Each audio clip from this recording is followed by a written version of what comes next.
During a rainstorm on the morning of October 22, 1968, in the Atlantic Ocean, the United States completed one of its most remarkably successful tests yet of man and machine in space.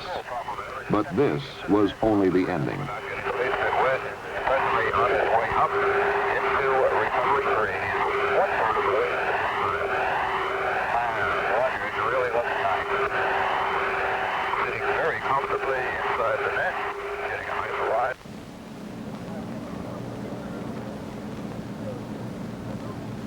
It was on a clear morning almost 11 days earlier at the Kennedy Space Center's Launch Pad 34 in Florida that we witnessed the beginning of the first manned mission in the United States Apollo program to land astronauts on the moon.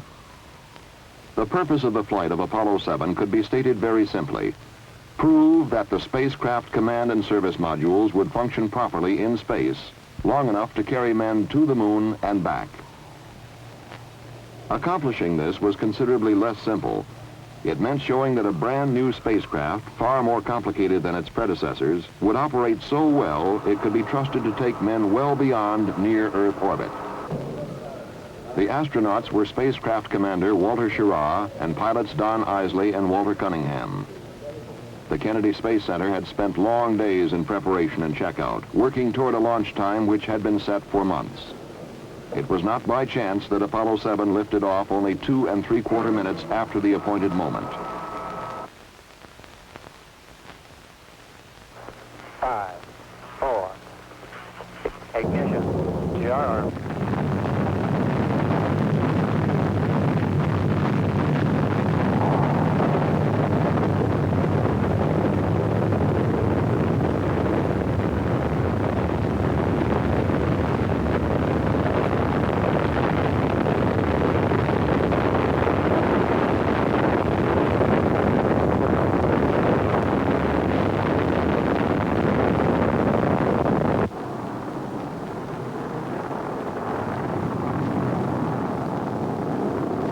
The Marshall Space Flight Center had spent years directing development and testing of the Saturn 1B launch vehicle, and it was not by chance that Apollo 7 was placed almost exactly on its planned trajectory into orbit about the Earth.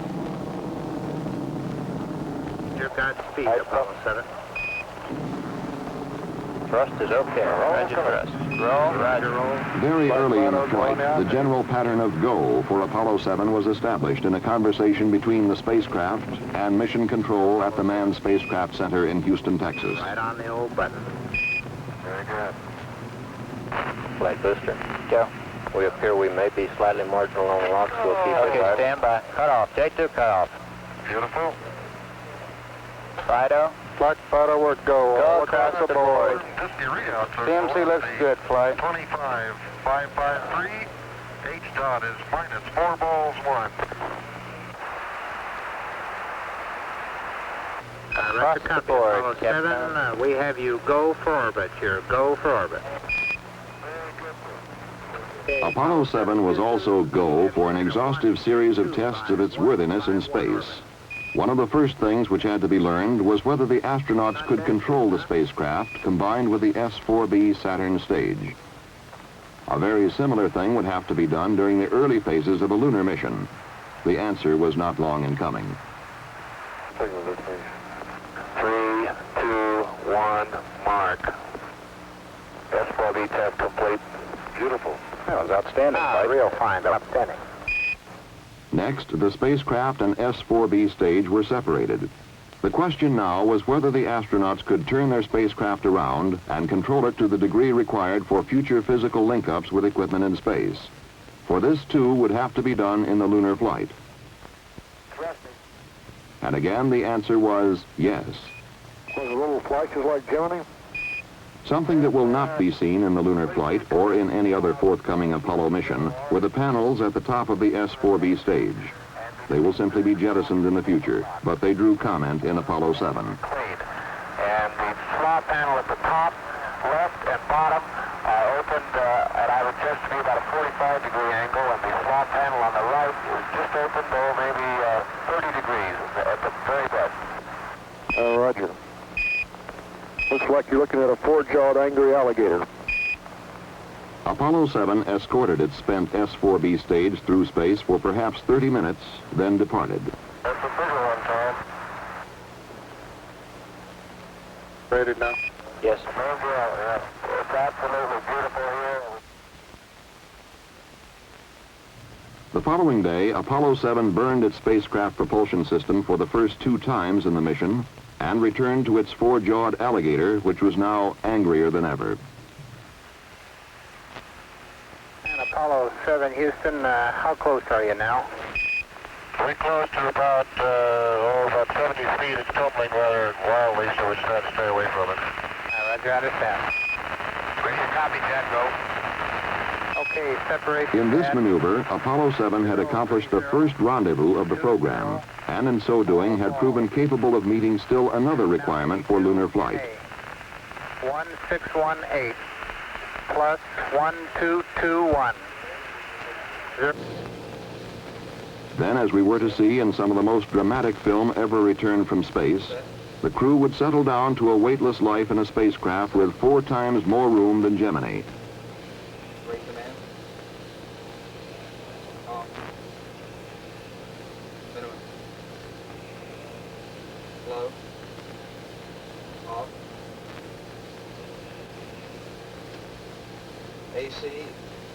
There would be a host of other tests under a host of other conditions. The equipment and systems required to sustain men's lives, to guide and control and propel the spaceship, to provide electric power, to communicate with those on Earth, would time and again prove their mettle.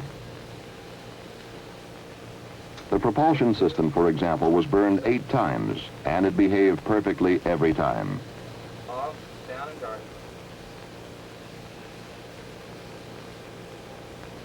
Auto.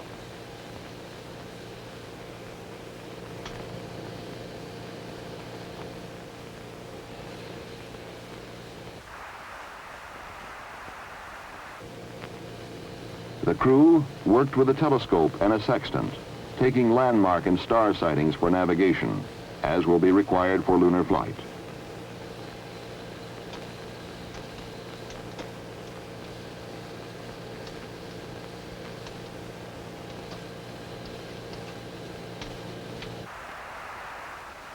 And they discovered on occasion that water particles which had been dumped overboard could be confused with stars.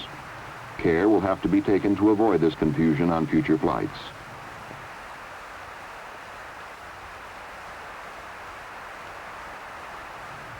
All in all, though, problems were minor and generally were readily overcome or solved. The spacecraft almost seemed to grow stronger as the days went by.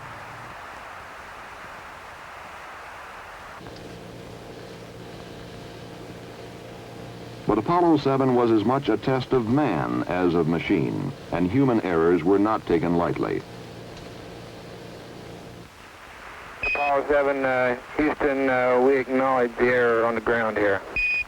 Okay, I'd like to have the ground get to work and look at the sleep website. The error had led to an interruption of a sleep period for the astronauts, who were understandably irritated after days of hard work.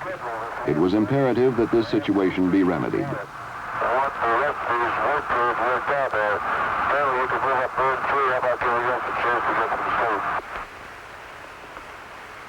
Apollo 7, Houston, understand. There were also those problems to which man is susceptible but cannot control, like the common cold. Oh, very good. I got a couple small items for you. Wally took a couple ounces of Actifed. Wells took 1 Actifed only. He feels fine. He just got a little stuffy headphones. And I put some nose grease in mine because my nostrils are a little dry. Besides, it smells good.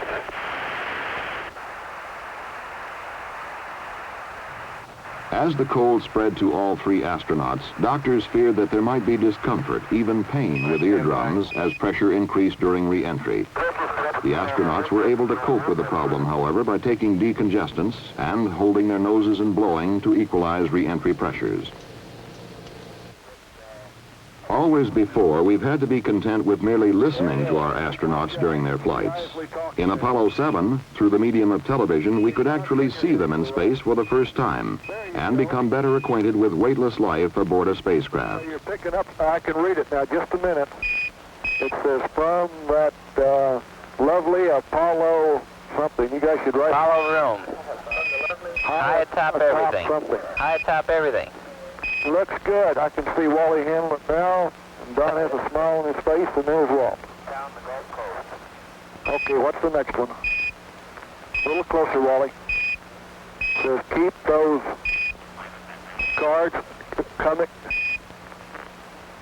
Cards and letters coming in. Coming in, folks. It's loud and clear. Roger. Good morning to everyone in television land. You're looking at the right-hand portion of the main display console. In the upper left-hand portion of your view, you would see the instrument that has to do with the cryogenics that are used to power the fuel cells and provide breathing oxygen to the spacecraft. And that's 310. As the flight of Apollo 7 proceeded day by day, confidence in men and equipment grew. The astronauts became accustomed to their home high atop everything. They had a chance to evaluate it as a place to live and work in space. Set. Set.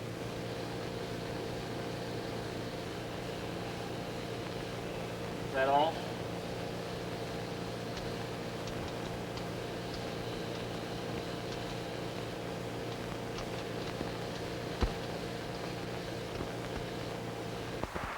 There was a chance to photograph Hurricane Gladys, which raked across Florida and headed out into the Atlantic. There was a chance to photograph areas of the Earth not previously pictured from space. For example, the coast of Chile and the Andes mountain range.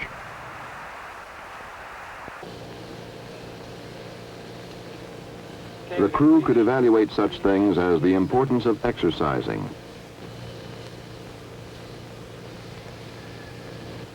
the quality of sleeping arrangements, the palatability of food, seemingly small items, but things of essential importance in a lunar mission. They even recorded the preparation of a drink for a meal.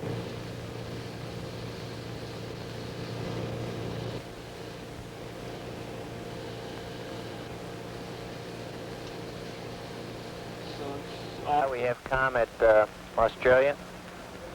By the time Apollo 7 entered its 11th day in space, it had exceeded the time required for a flight to the moon and back. It was also well on its way to accomplishing all planned objectives and more. Apollo 7 was called 101% successful. On the morning of October 22nd, 1968, Apollo 7 began its final revolution, the 163rd. At approximately 259 hours and 39 minutes after liftoff, the spacecraft propulsion system was burned for the final time, and Apollo 7 headed home to Earth.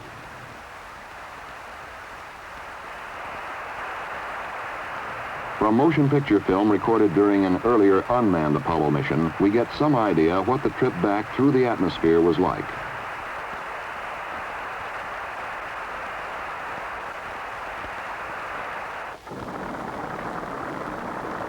In less than an hour after touchdown in the Atlantic Ocean, the flight crew emerged from helicopters which had brought them to the recovery ship, the carrier USS Essex.